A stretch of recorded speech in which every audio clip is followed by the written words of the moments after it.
Hi everyone, I'm Liam and this is Gear Talk. In this video series, I'll be showcasing awesome photography equipment, technology and software to help you on your photographic journey.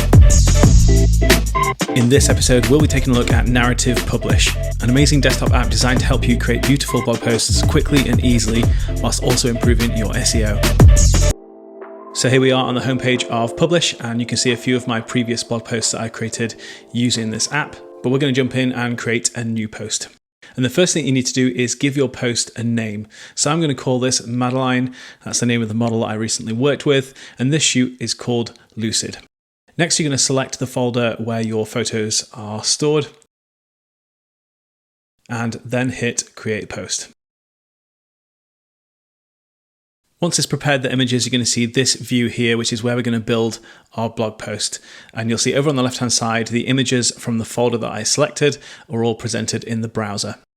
Down at the bottom of the browser, you can see a slider which allows you to choose the size of the thumbnails. So you can have it small where you can see more of the images, or you can drag it up and have them larger, which is how I tend to use it. You can also select an image and press the space bar to allow you to view the image in full screen. You can then use the keyboard to navigate through those images. Just next to the slider at the bottom left, you will see the filter button, and this shows a menu that allows you to organize the images in the folder. So you can organize them by title, by creation date, or by modification date, and then you can set the order as well. You also have options to filter by star rating or color tags. This actually uses metadata from images that have been starred or color tagged in something like Lightroom, and it uses that data to allow you to filter by those tags. And up at the top of the browser, you can see these three buttons here, and these allow you to add things like text blocks to your blog post, spacer blocks to create more negative space around each of your images and create a custom layout, and even a button to be able to download the photos from the post. And then at the very top left, we have the narrative button. This takes you back to the home screen that we saw previously. Next to that, you have the ability to quickly switch to previously created blog posts. You have a button to be able to turn on and off the panels on either side of the screen.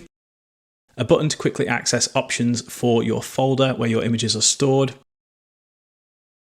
Zoom controls to allow you to increase or decrease the size of the editing canvas. And then we have the auto layout button. Auto layout is an incredible feature in Publish that allows you to automatically generate an image-rich blog post in a matter of seconds with one click of a button. So if you don't want to go through and create a post manually, adding each image one by one, but you want to create a really beautiful looking post, you can simply do that by clicking this button here. So just to the right of the button, you can see a drop-down menu, and this allows you to select whether it generates a layout for 3 images, 9 images, 12, or all of the images that you have in your folder. And it does this based on the images that you can see in the browser on the left-hand side. That means that if we filter and we set that up to be the images that we want in the order that we want them, let's say we can filter by just 5-star images or by a certain color tag, then when we press the auto generate button, it's going to create a really beautiful blog post using those images. So let me go ahead and do auto layout for these 30 images that I've selected, and I'll show you what that looks like.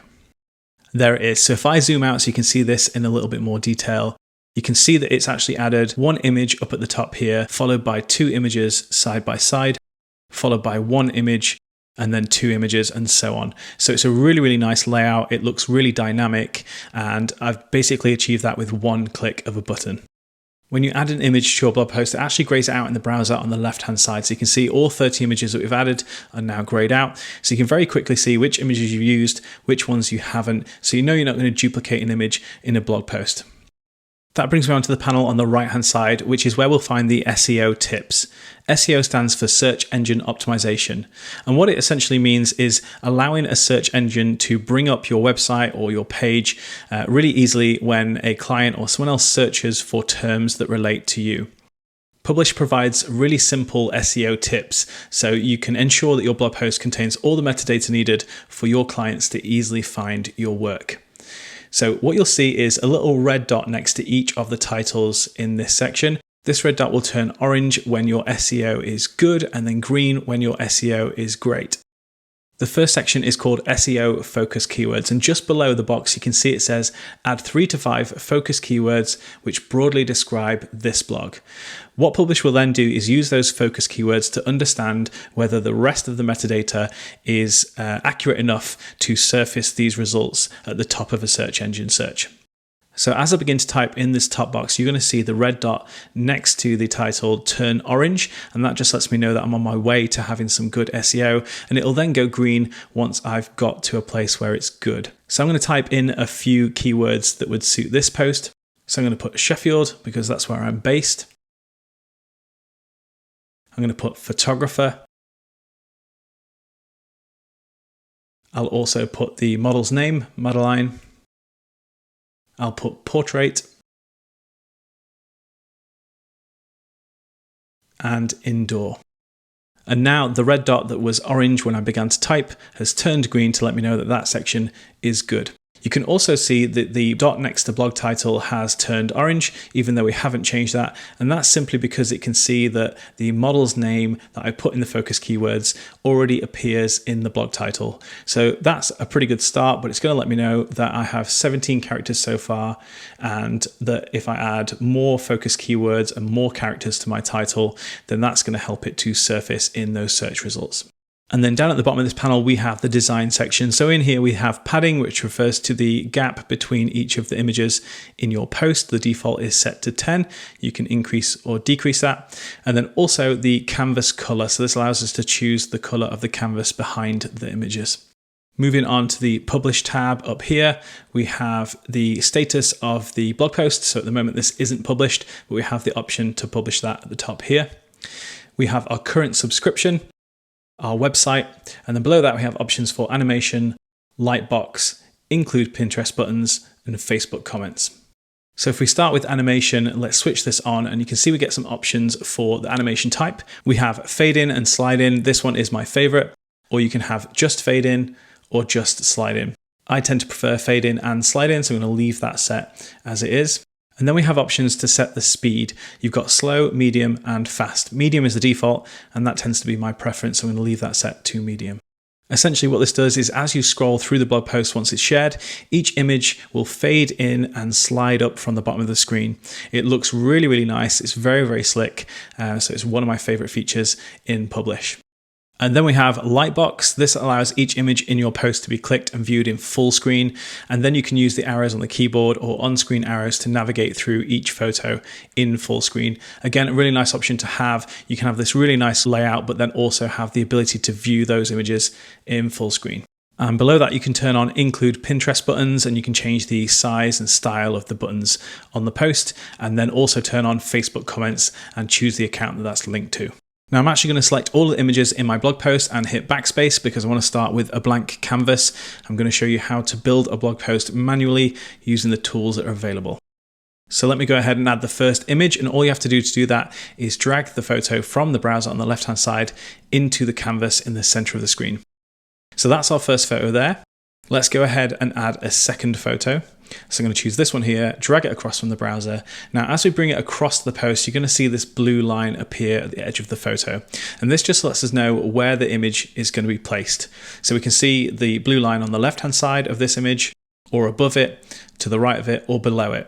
So for this, I'm going to place it below. You can also replace the image by hovering over the center of the existing image, and that would simply replace the photo that's there already. So let's go ahead and add this one below. And now I'm going to add a third image. I'm going to drag that in and place that just to the left of the second image. So now you can see we've got a simple layout with one image up at the top and then two images side by side just below. And this is where the fun starts. So if I go ahead and double click on the first image, you can see some controls appear on the screen. So up at the top and bottom, we have these blue handles.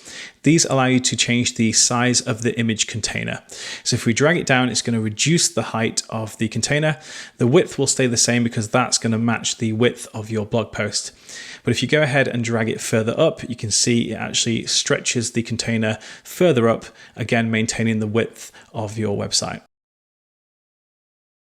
You also have these white controls in the corners and on the edges of the image, and these allow you to resize the photo within the container. So I can make this a little bit smaller, I can place it wherever I like in the container, and now I can resize the container to suit. So if I just bring this down a little bit, somewhere around there, and click outside the box, and now we have that negative space around the first photo. So next, let's add a spacer block. We can click and drag from the spacer here into your blog post.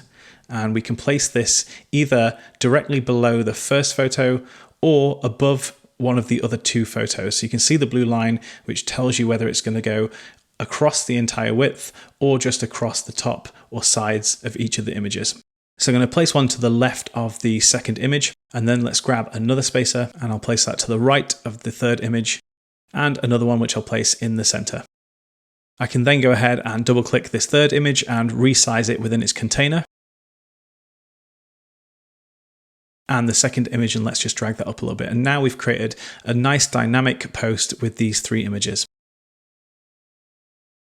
So go ahead and add another spacer directly below those two photos, and we can add a fourth photo to this post. I can resize the spacer with the blue handles and then go ahead and drag the fourth image into the post. So I'm going to leave this one as a full width image and build out the rest of this blog post.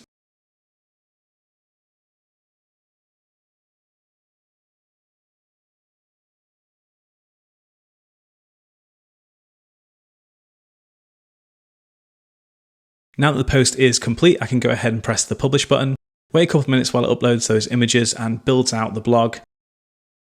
And once done, I can press the copy link button, which is going to copy the code that we need to add this to our website.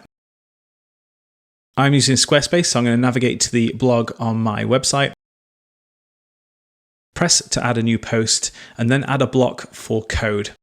I can then just paste in the code that I've just copied from Publish. As soon as I do that, you can see a preview of the post appear in the window. And then I could go ahead and add a title, anything else that I want to add to that blog post, and press publish. And that's it. So now let's take a look at the post on my website. And as we begin to scroll down, you're going to see those images appear. You get that effect of them fading and moving in.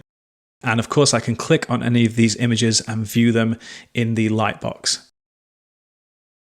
I've been using Publish for around about 2 years now, and I absolutely love it. I think the biggest thing for me is just the speed and ease at which I can create those beautiful looking blog posts. It just allows me to be a lot more consistent with how frequently I post to my website. If you like what you've seen in this video and you'd like to try out Publish yourself, head over to narrative.so and download the free trial now. Pricing starts from around about $6 per month, and because Narrative is a friend of Archipelago, you can save 20% on any Publish plan with the code Archipelago20. So that's it for this video. Catch you next time for more gear talk.